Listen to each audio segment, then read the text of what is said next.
Okay, now we are being recorded, so I cannot say anything that I shouldn't be saying.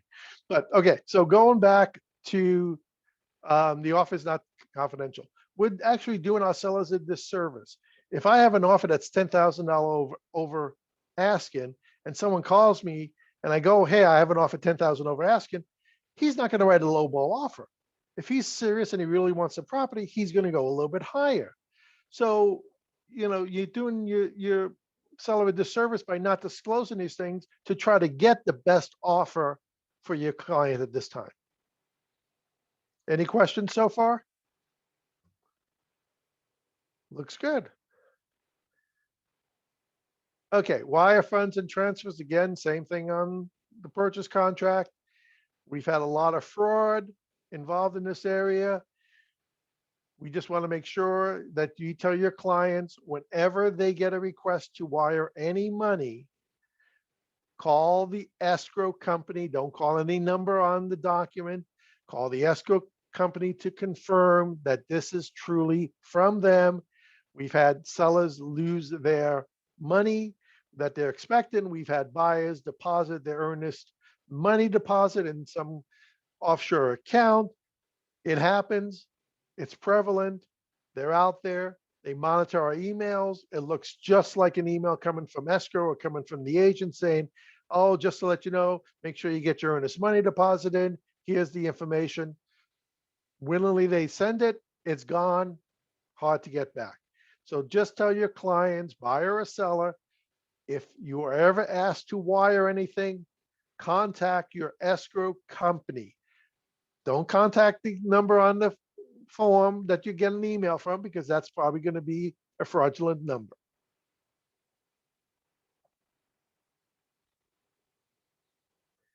Okay, now we get into the meat of the class. Residential listing agreement. This is what we want. We all want listings. Right now, if you have a listing, it is guaranteed to sell in a few days with multiple offers. It is that crazy out there right now. So first thing about it, date prepared. The only purpose of this date is to identify the contract when we deal with addendums, when we deal with modification of terms. It's going to say, is this tied to the residential listing agreement dated? And that's this date here. That is it. Has nothing to do with when the contract starts, has nothing to do when escrow starts, has nothing to do at all. It is this date here. You can start this date prepared 2 days before you even present the offer. This is the date to identify this contract.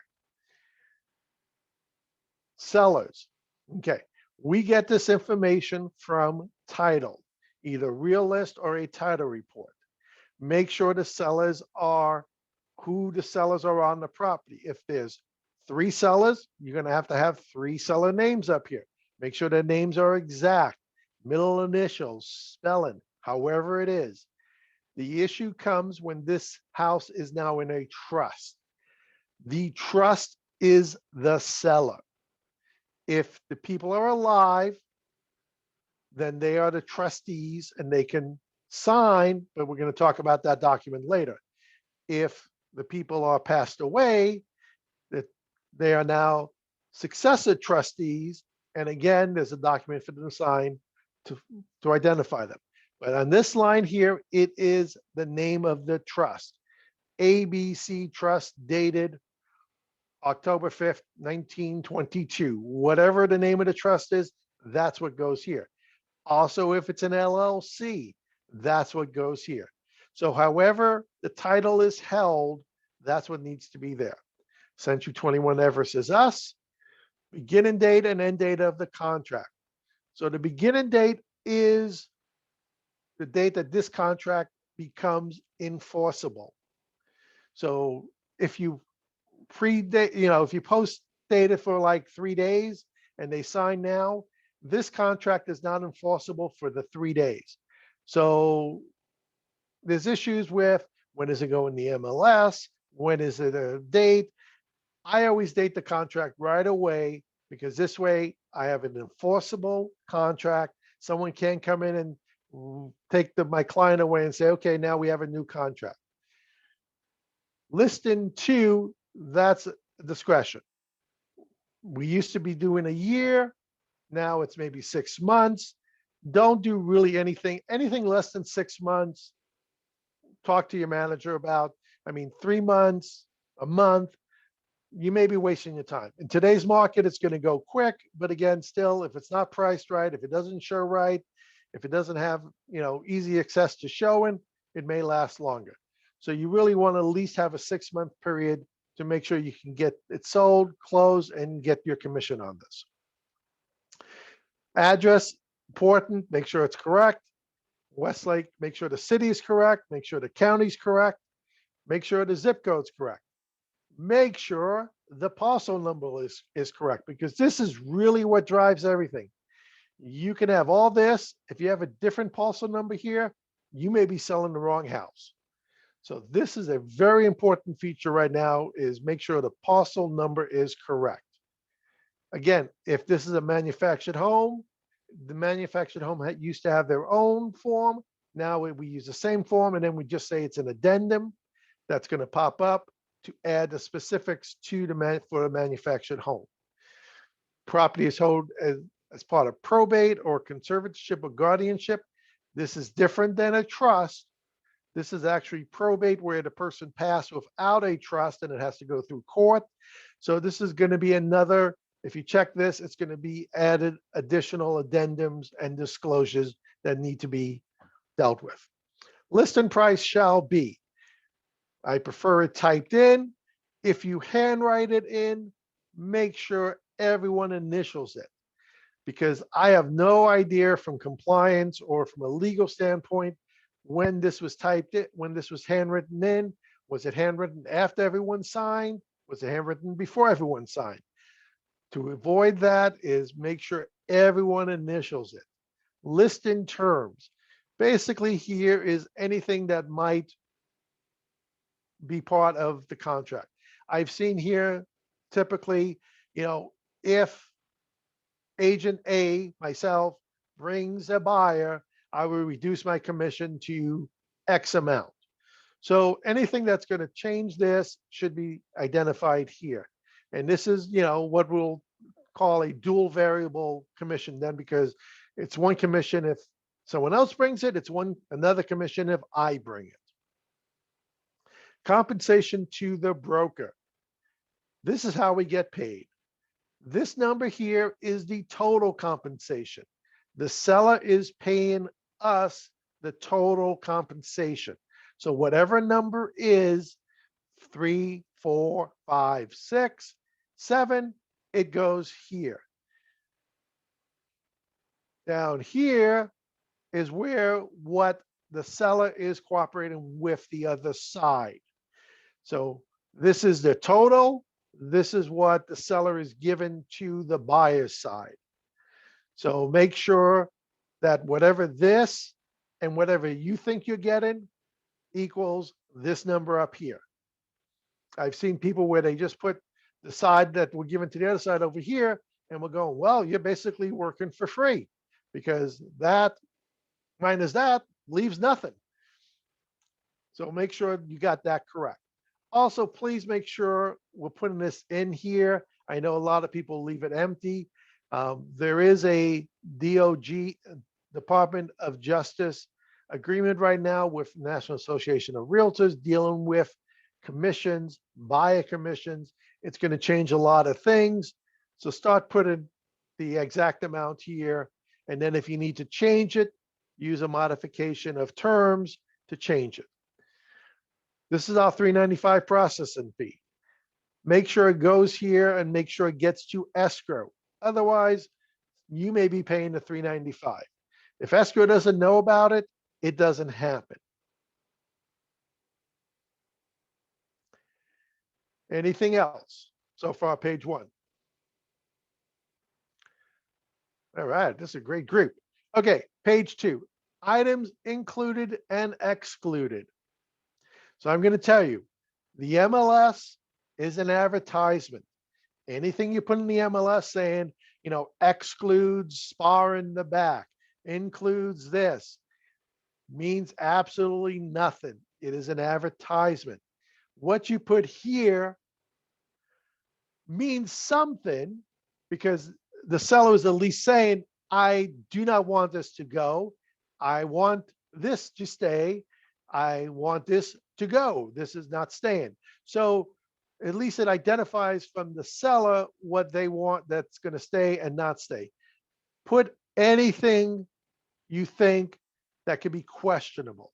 And one of the things that comes up, and actually I've seen the new RPA, which is gonna, or yeah, the new RPA, which is coming up in the end of this year, it's actually going to include, and laugh if you want, mirrors in the bathroom.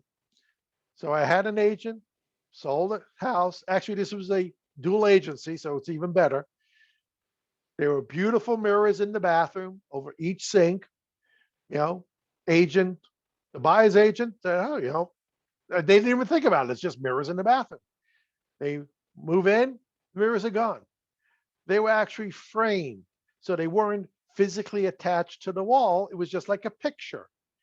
So the mirrors were gone. The seller goes, hey, no, they're just pictures. They're not part of the process.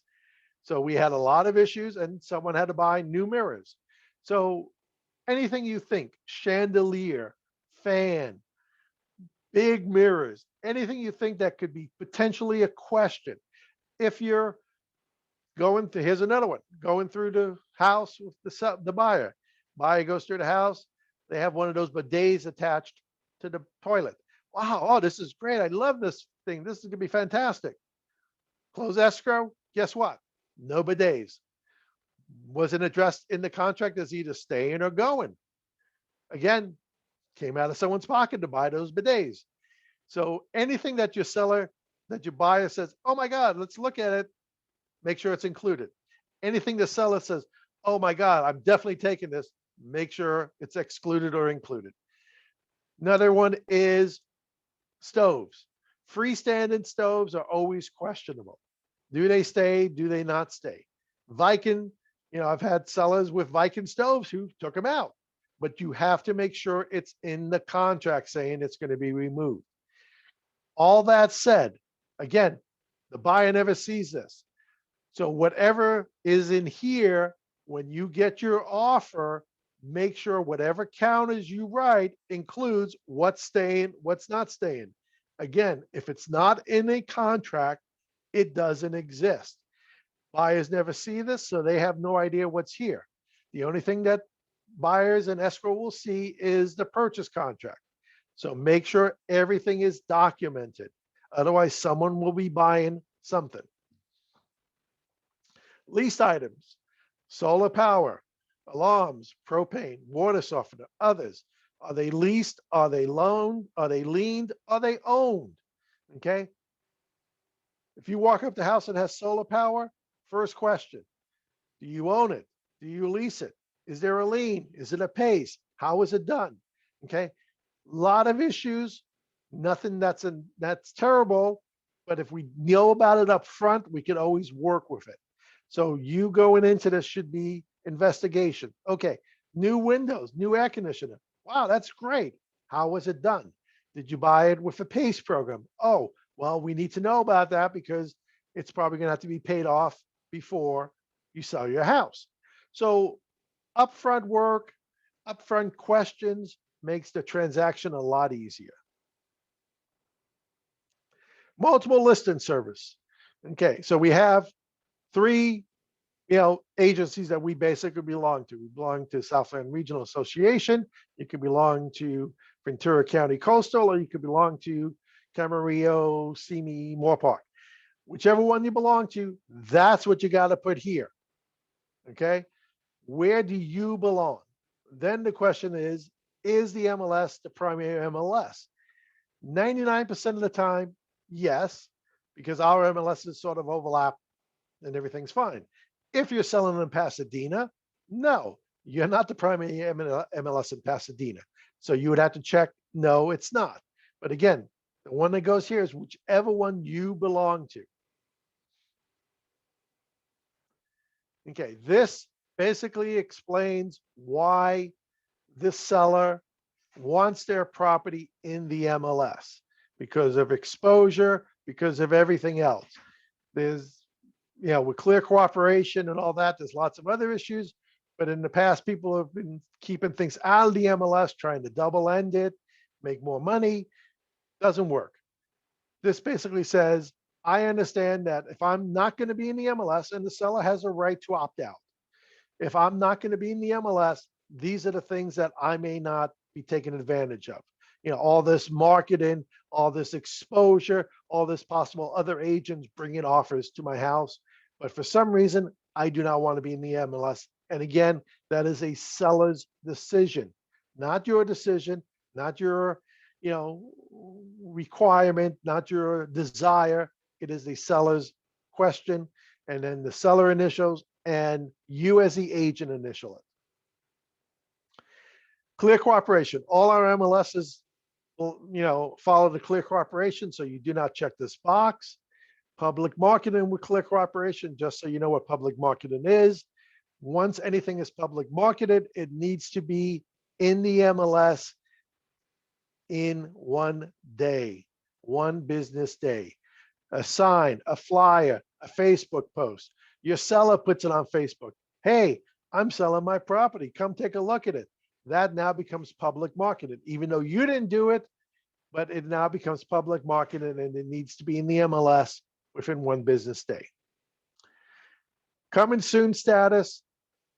I know we have different MLSs. They have slightly different rules on coming soon, but basically coming soon is a status that says, hey, I just want everyone to know this is going to be hitting the market soon, but one may or may not be ready to show it right now. And then, like I say, different MLSs have different rules on this, but I'm just letting people know it's out there. It's in the MLS. Other agents can see it. Now Zillow can see it also because Zillow is now a brokerage. So they will see it too. So it's just that excitement coming soon. Hey, but we're not going to show it until, X date, just to get it out there. You need 1 picture of the property to be compliant with MLS rules. And again, your client may say, no, I don't want to come in soon status. I just want to go straight active, or I'm not ready. I don't want coming soon. I'm not ready either. Then we need to exclude from the MLS, and that's another form that we'll be talking about. Okay, which we're talking about right now. Seller instructs broker that we don't want public marketing to start on the date. Okay, so be careful what you put here, because this is very, other agents will, most clear cooperation issues and coming soon issues are instigated by other agents. Okay, the public's not going to know, oh, wait a minute, this is not in the MLS. They shouldn't be public marketed. So it's your peers that are going to turn you in thinking they're doing something right. So just be careful when you put these informations in. So this is truly, if your client says, I do not want to be in the MLS, I do not want any public marketing, I do not want to sign until X amount, X date, then you need to put it here and also include seller exclude listings from the MLS. And we're going to talk about that form later. Okay. This one is, I do not want the property marketed public. Signal understands no public marketing will occur at all. So this is, definitely someone who's either has issues and wants to be really private, or I've had, true story. Kids were selling a house around the street from their parents. They did not want a sign in the yard because they did not want their parents knowing that they were selling the house. So you never know what the reasonings may be. So whatever it is, you just have to respect that wishes. And whatever we do, we just have to make sure we're compliant with whatever forms need to be filled out. Okay, so again, clear cooperation does apply. So we're not going to check this box here. MLS data on the internet.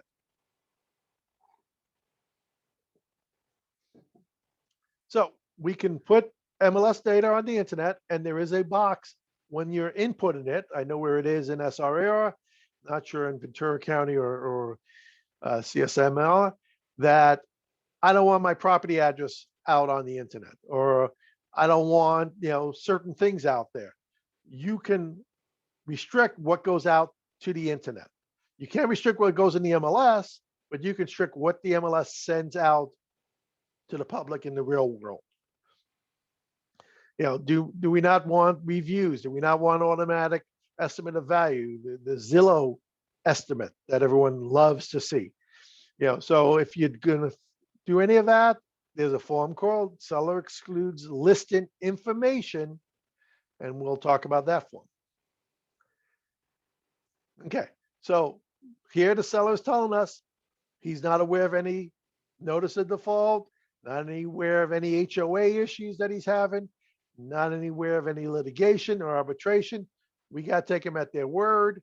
When we'll file the title profile, we'll learn a little bit more, but some things may not be caught. I mean, if there's an HOA lien, we may not, if it's a lien, we'll know about it. If there's an HOA fine, we may not know about it until someone talks and says, wait a minute, they got fined $20, $50 unless they paint their trim and stuff. So those things need to be settled before we can pass title.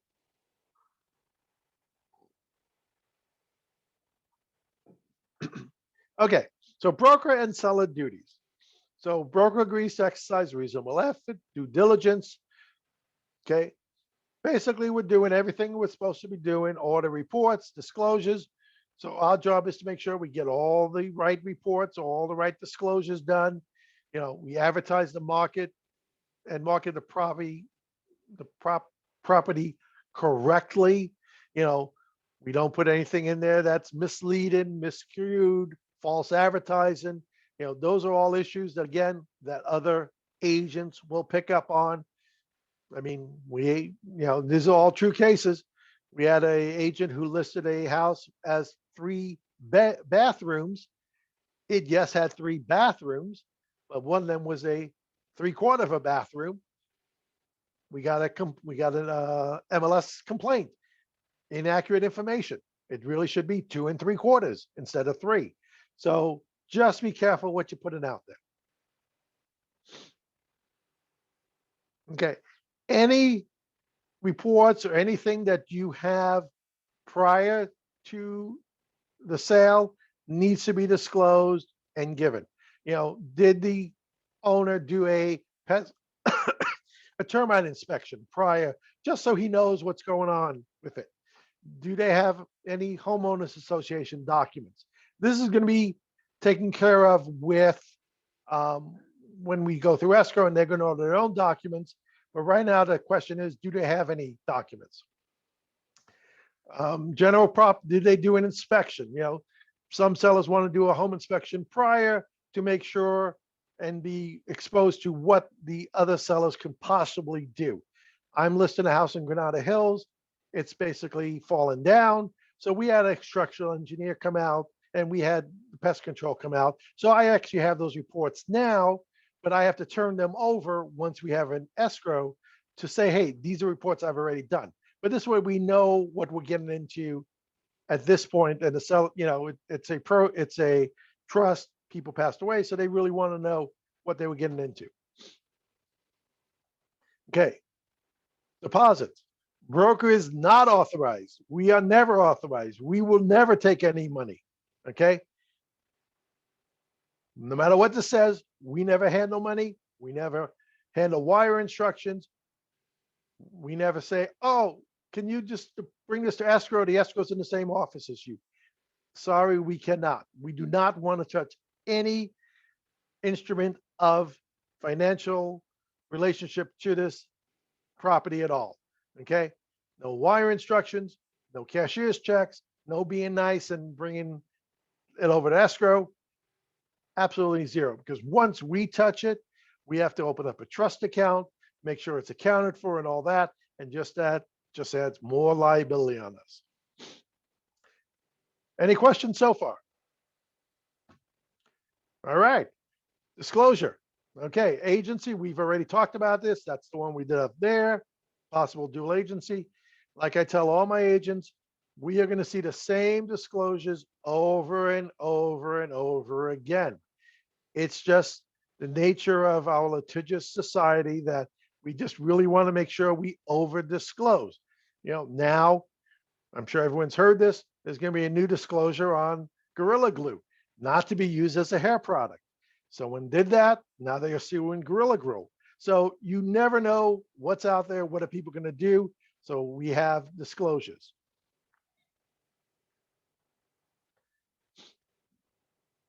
Okay.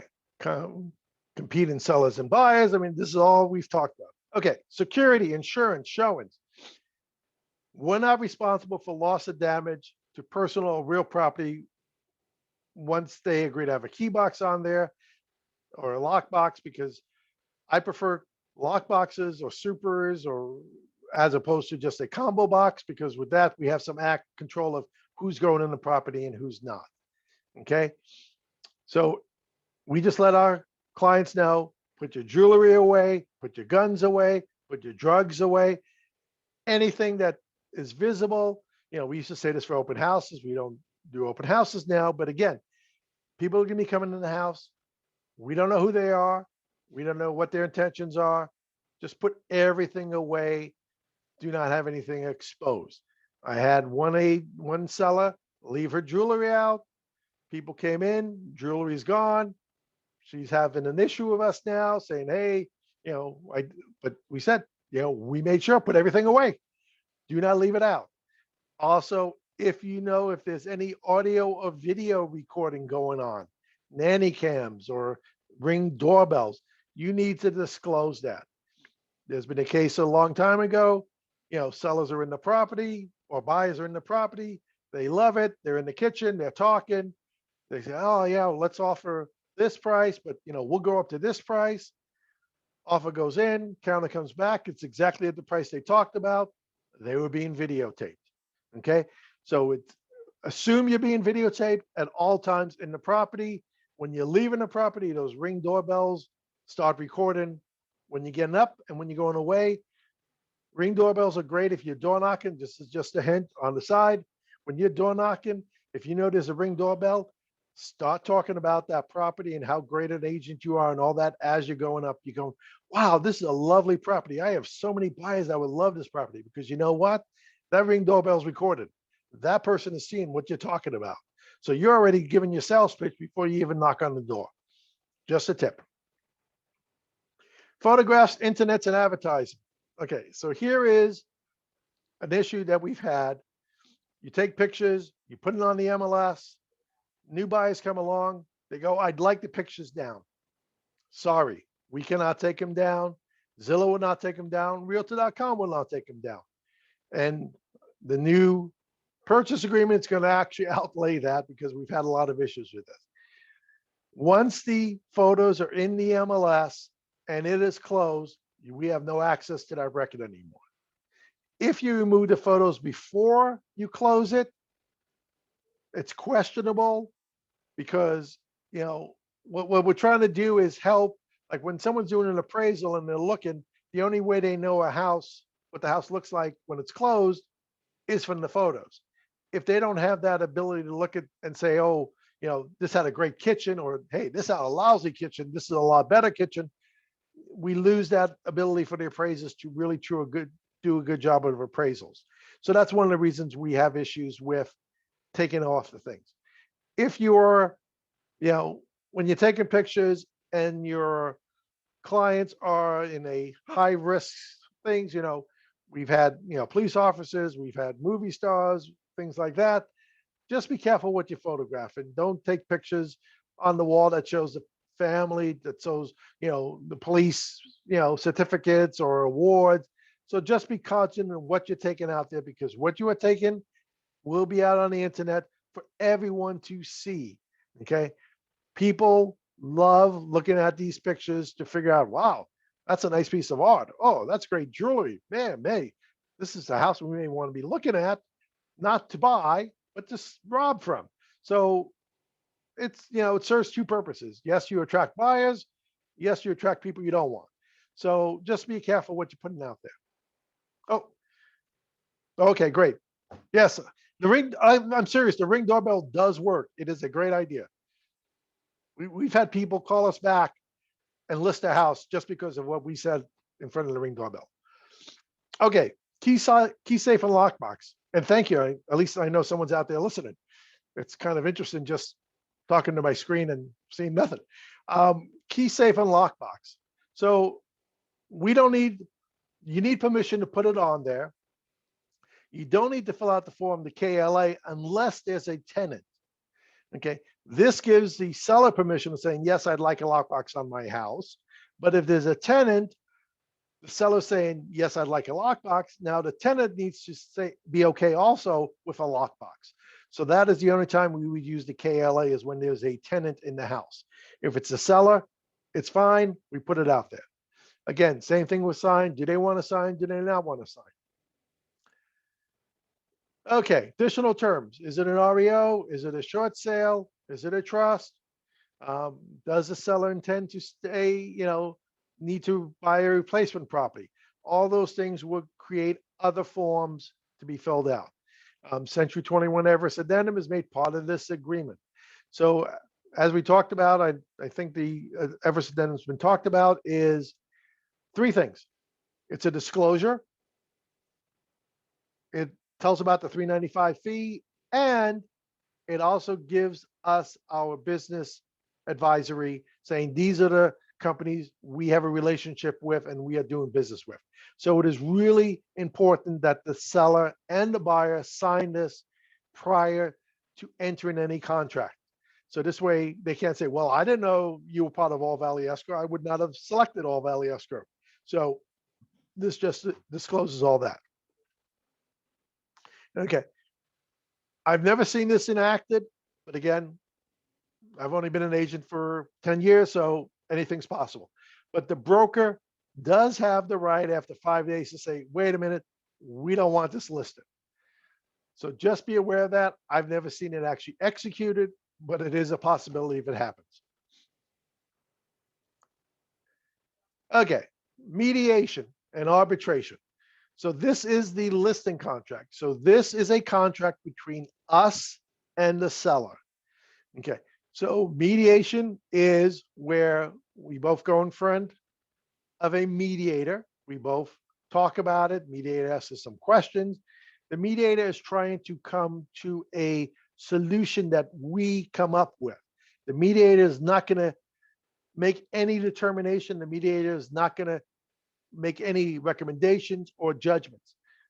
They're just going to help us talk about it and see if we can come to a resolution.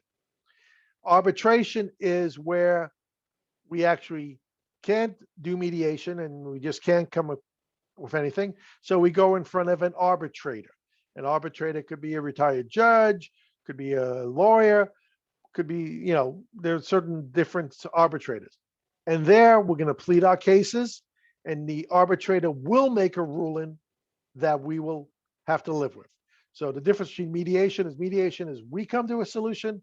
Arbitration is the solution is provided to us. The entire agreement, again, there is no oral real estate. If it's not in this contract, if it's not written down, if it's, oh, well, she told me, we could keep the, refrigerator. If it's not in the contract written, it doesn't exist. It does, if you're going to do 4%, a different commission, if you bring the buyer, make it in the contract. Otherwise, it doesn't exist. Again, owner and title, that's saying that the seller is the owner of the property. They have no other reason to believe anyone else is the owner of the property, and they can sell this property. Representative capacity for the seller is if the seller is a trust, an LLC, or any individual. It's not an individual, it's some sort of entity, then they need to fill out a representative capacity disclosure. And we'll go over that. Questions, since we're done with the listing agreement. Wow, this is a fantastic class. Okay, seller's advisory. This is just a lot of gobbledygook. That's just different disclosures. There's really nothing I don't want to say nothing interesting, but there's really nothing earth shattering. Basically, TDS and NHD, these are required documents if the seller doesn't have an exclusion. And we'll talk about exclusions later on that. Okay. Death and disclosures. So here's one that's always an interesting one.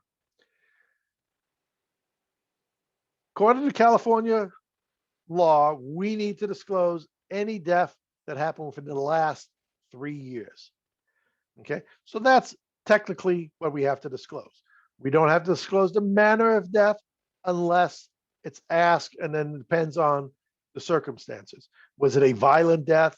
Was it just someone passed in their sleep? Different things.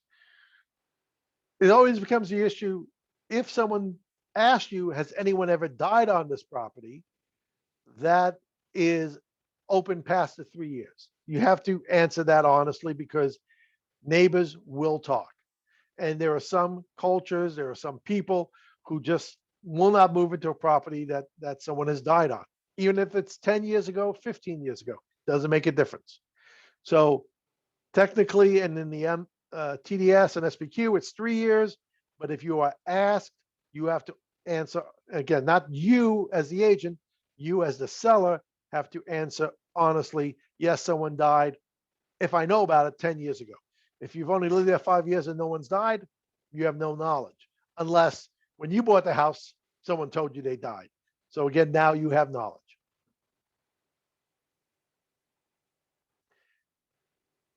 Okay, withholding taxes, FERPTA, that's taken care of by escrow. We really don't have to deal with it. Government required repairs. Again, this is dependent on what area you live in, what area you're selling in. LA City has retrofit.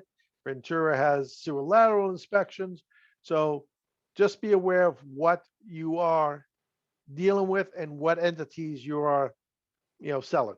Like it says in LA City, you got to have gas shutoff valves, tempered glass, barriers around swimming pools.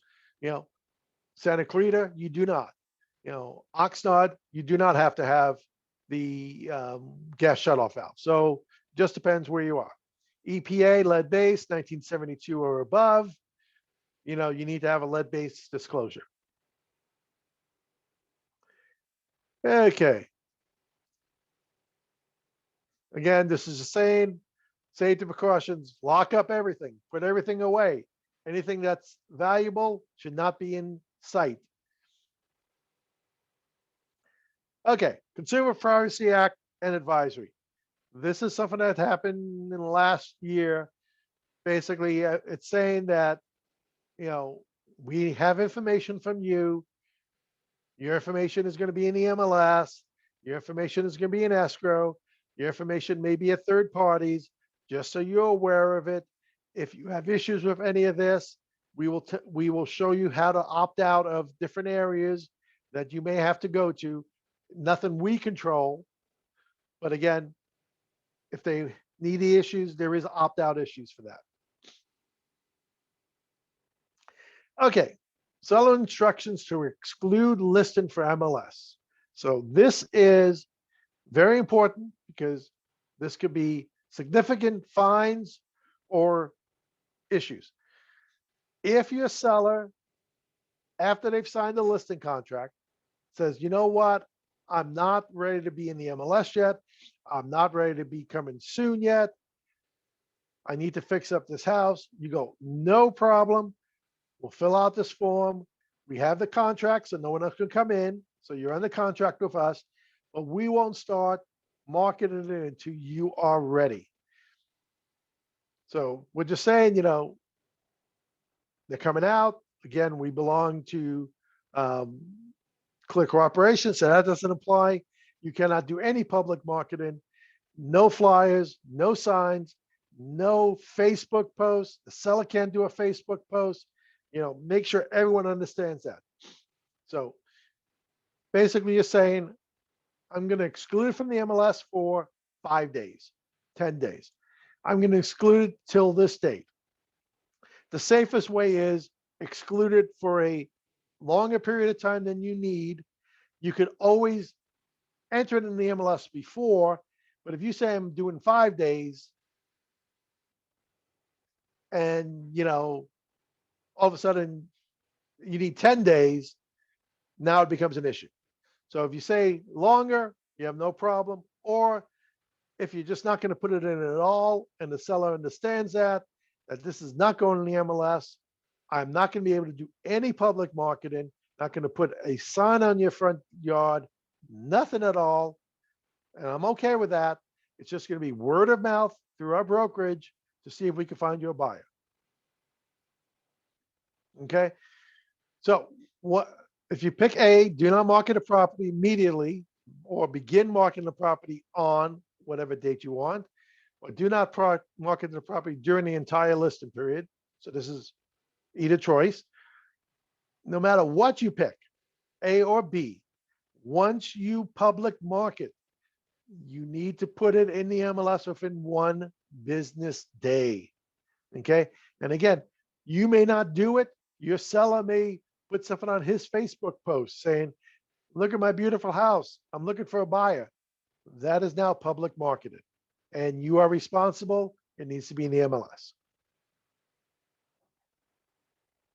Trust advisory. So do we have a trust?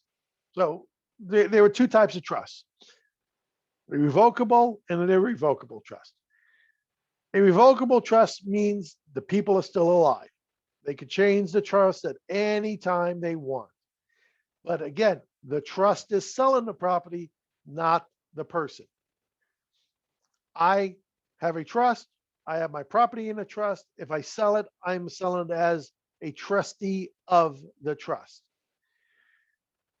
If it's irrevocable, means the people have passed away, they cannot change the trust anymore. Now it becomes a successor trustee who is selling the property. So when we take a listing, we need to know who can actually sign for this. Is it 1 person? Is it 2 people? 3 people? Whatever the requirement is, we need to look at the trust, and escrow will get a copy of the trust to say how many people can sign of it. Okay. If there's an exclusion to start the listing on a certain live date, you need to forward this form along with the listing agreement. If there is an exclusion to start the listing. Yeah. Hey, Okay, Fred, it's Chris. You want to unmute? Yeah. So if you have an exclusion for a certain, if you're using the SELM form, say that you've written a listing and it's not going to go live on the MLS until a week later, because we're supposed to have the listing uploaded within the MLS within 24 hours of signing that document. If there's a signed exclusion, what you need to do, at least for CSMAR, is have that exclusion, your SELM form and your listing agreement forwarded to the board. Okay, so I've got a question, Chris, because we have almost the same requirement. I mean, if we're going to exclude it, we need to send the first page of the contract and the SELM to the board. Right. But we don't have to put it in the MLS. Correct. You guys have to put it in the MLS? No, we do not put it in the MLS. Oh, okay. I thought you said you had. No, we just need to forward the documentation to the MLS board. Correct. Okay. In case that just covers us or you as an agent, in case someone does market it, we've done our legal paperwork. Right. Yep. Perfect. Yeah, we have the same thing. Okay. Okay. And Cindy's saying, what if you don't have the listing but know the property is coming soon? How do you market the property? Cindy, I will never market a property I don't have a listing contract for. If you don't have a listing contract for, anyone could take that property. So unless I'm missing the question, do you want to unmute yourself, Cindy, and ask the question, or?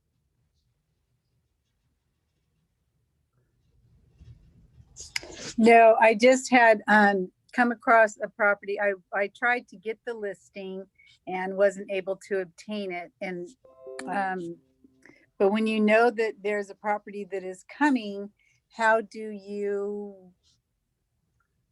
and you procure a buyer, what do you do? Okay, so does that make sense? Okay, so it's not that you're advertising the property, but you know this property is going to come soon because you have a buyer for it. Is the property under contract with someone else? No. Okay, then what I would do is I would contact the buyer or the seller and say, you know what? I'm not trying to list your property. We've talked about this. But I do have a buyer who's interested in it. Would you be interested in letting me show the buyer the property? If they say yes, there's a form called the single party compensation that says that I'm going to show this specific buyer the property. If this buyer likes your property and buys it, you agree to pay me X amount of percent commission. Okay, so you always want to be covered, because if you show the property to the buyer and the buyer loves it, then the seller talks to the buyer and makes a deal and you're out of it. So Right. you always want that. Okay, thank you. Yeah, it's called single party compensation. And Okay. we've actually used it a few times. Okay, thank you. Okay, hope that, does that answer it, Cindy? Yes, it does. Perfect. Okay. Trust advisory. So going back to the trust. So again, the seller needs to disclose, even though, you know, they may never live there or anything like that. They need to know anything that they know about the property. So to give you an example, the property I have coming soon in Granada Hills, I'm not making it an advertisement. It's not in the MLS yet, but they lived on the property when they were kids, but they also know certain things about the property because it was their parents. So their parents would call them and say, hey, you know, the toilet just overflowed. What do I do? So that's information they know and they should disclose. Even though they haven't lived there in the last 10 years, it's still information they know about the property somehow. Either, you know, if it's the kids calling and saying, hey, you know, the ceiling just fell down or the roof just leaked. This is information they know and they need to disclose. Because again, neighbors will talk. And if your neighbors talk to your buyers and your buyers say, oh, wait a minute, they knew about this and we didn't, it becomes an issue. And always assume neighbors are going to talk. Okay, hazard zones. This is an NHD report. No matter how the trust is held or who's selling the trust, it is not a thing that's open for discussion. It needs to be done. And the NHD report is done. Smoke detectors, again, there's no exemption for smoke detectors. Smoke detectors need to be in the property. Water heaters need to be in the property. If it's prior to 1978, it needs to have a lead-based paint disclosure. Carbon monoxide needs to be in the property. So even though they're saying, I've never lived there, I'm not doing the TDS, I need to do the EDS, which is another form of the TDS, you know, they still need to make sure all these things are working and there. Megan's Law database. It's a great database. Never look at it, because if you ever know about it, you have to disclose it. So we are just telling the people, this is where you can go if you're interested to find out if there's any sexual offenders in your neighborhood. Okay, so the seller is exempt from certain things. Okay, if it's a probate or a court ordered bankruptcy or anything like that, they don't need to do the real estate transfer disclosure. Okay, but they have to make any disclosures that they know about. Okay. Again, local law and death on the property is always an issue. Brokers, inspections. Your AVID is required, whether it's a trust, not a trust, an LLC, a probate, whatever it is, an REO, a short sale, you need to do your AVID. Seller side definitely needs to do their AVID and not just say, you know, no issues found. I mean, you physically need to do an AVID. It's our requirement. It's also a CAR. Buyer side, they can, you know, do a full AVID. They could say, you know, but, you know, I'm waiving my AVID and this is what I'm doing. If we ever have to go to a court of law, that's going to look bad on them. That's why we always want to do a full AVID. So trust, at the time of the listing, we sign it. At the time of the sale, the buyer signs it. So representative capacity.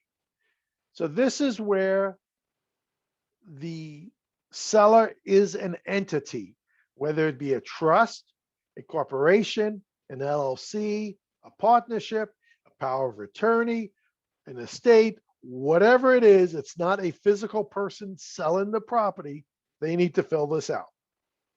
And basically it's saying who the seller is, ABC Trust is the seller. This is the full name of the trust. These are the people who can sign for the trust and what their title is: trustee, successor trustee, POA, power of attorney, corporation, LLC, whatever it is. This is what they need to sign and how and what their authority to sign is. But also escrow is going to need documentation to show this. If it's a power of attorney, and again, a general power of attorney is not required. It is a specific power of attorney for real estate for that property. If the person dies, the power of attorney is no longer in existence. So if someone has a power of attorney and the person died, the power of attorney is basically whatever the paper's worth that it was written on. Okay, so the power of attorney dies when the person who gave the power of attorney passes away. Otherwise, also it's a specific power of attorney. A lot of people say I have a power of attorney, but it's for financial issues. It's not for specific for real estate for that property. So you want to make sure you have and again, it's escrow and you together, make sure we have the right and specific documents that we need for this person to sell the property. Any questions on that? All right. And again, buyer signs that you sign at the time we're taking a sale, buyer signs when they're buying it. And in case there's any other agreement that comes along, then we all need to sign this. This is going to change. Yes. I'm sorry. There is a question, Fred, from Debbie. She's asked, please review. You complete A with trust name and also check B. Okay. Debbie, question.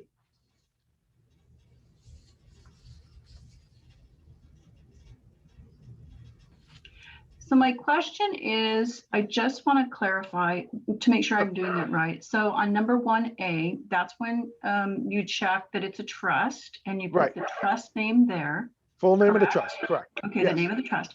And then you go and then click on B, what is ever the entity, buyers or corporation, limited partnership or other. Did I just that? Yeah. Okay. So it's either going to be A, B, C, or D. Okay. That's your first choice. Sure. Okay. If it's a trust, then we go here, it says number 2, the person signing below. So then we go here, these are the people who can sign for that trust. Perfect. So that's exactly what I do. I just got a little confused on that. So so the first one, you're selecting what type it is. Okay. Whether it's an entity. If it's an entity, what is it? Is it a corporation, an LLC, or a partnership? Then again, who can sign for that corporation or partnership?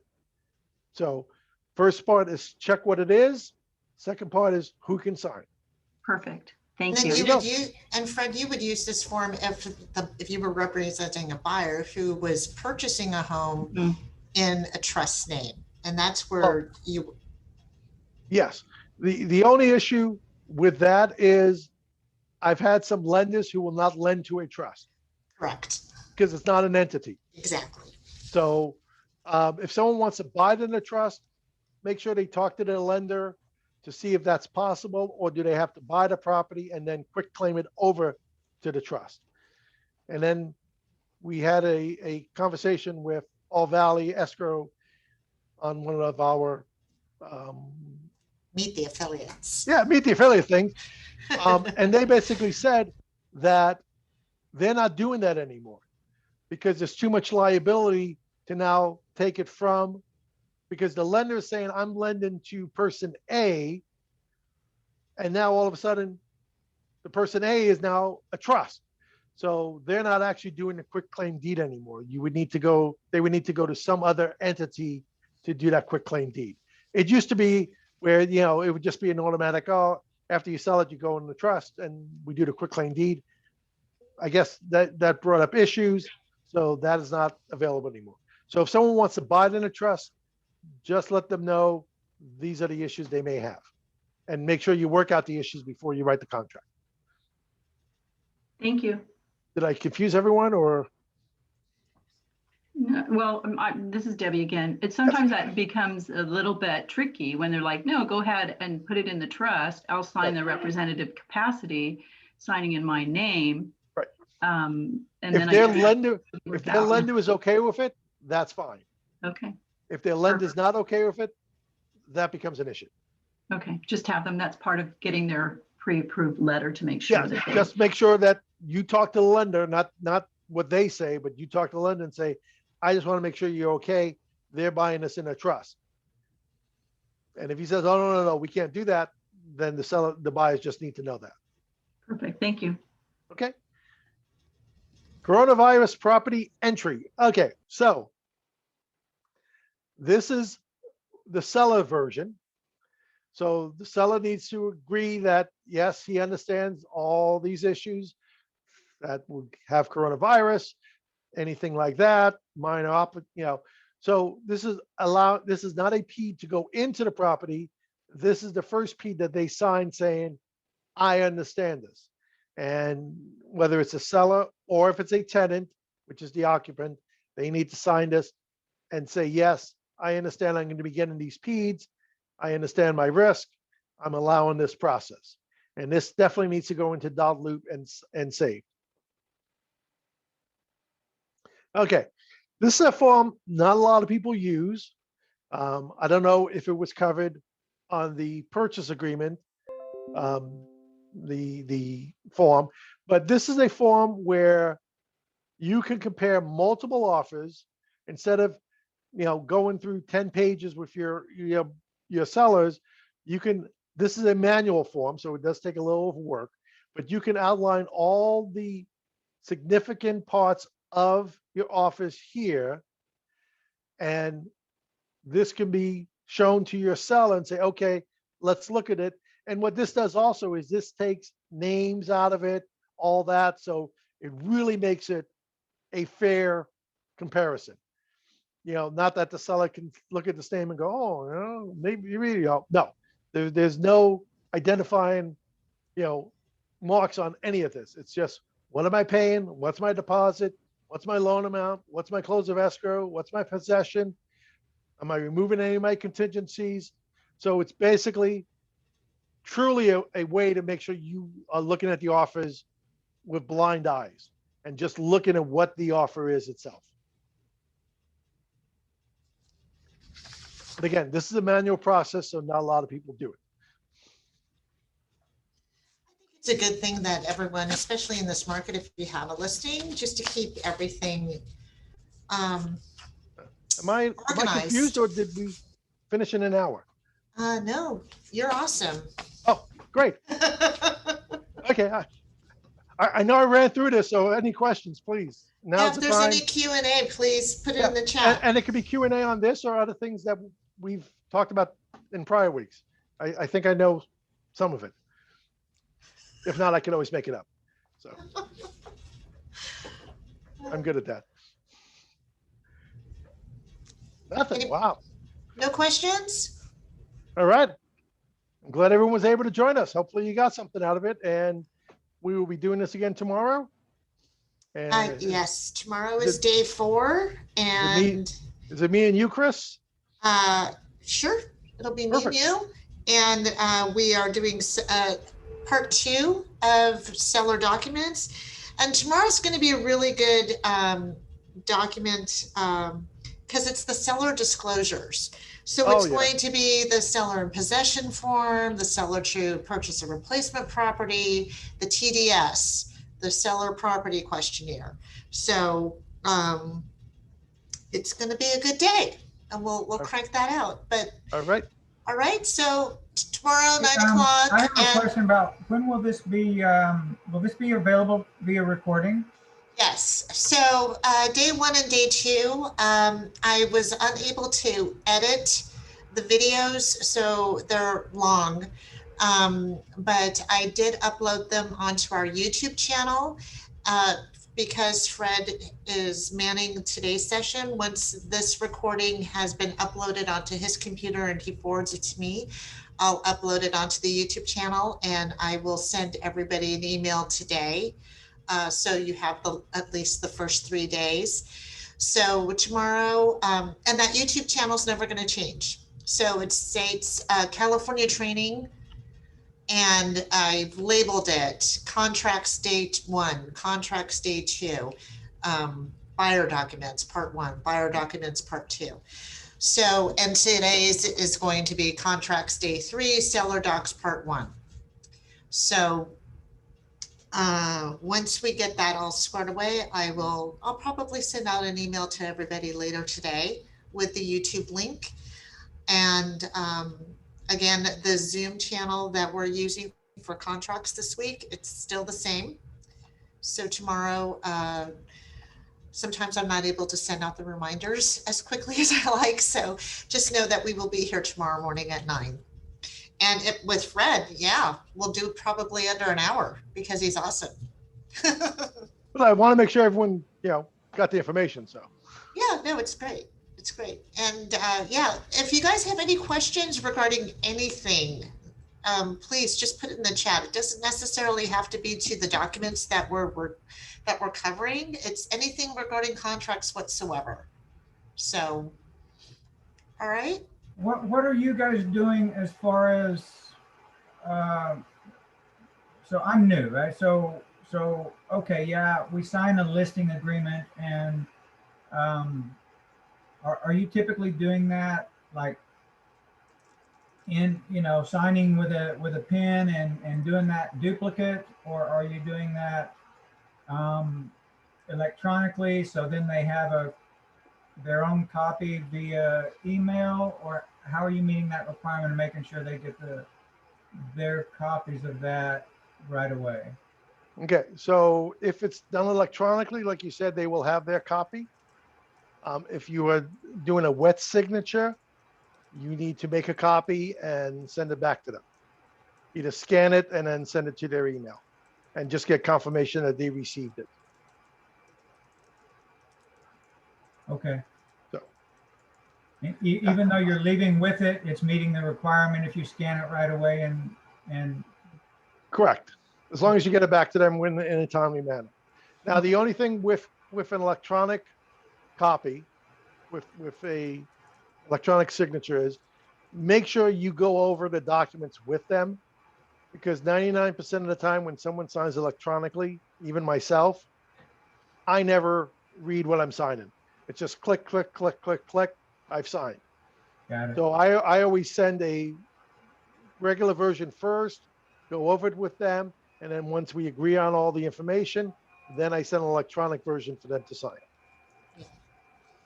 And if I'm meeting a client in person, I always have a printout of all of the documentation that they'll be signing, just so they have a hard copy in hand. Right. And this is when we were, face to face. So that was their copy. And then once it's completed, of course, you just forward it to them electronically. Yep. Perfect. Thank you. Any other questions out there? Dot loop, zip forms, anything, come on. All right. I guess I will see you guys tomorrow then. All right, guys, have a great day. We'll see you Okay. tomorrow. Bye. Bye.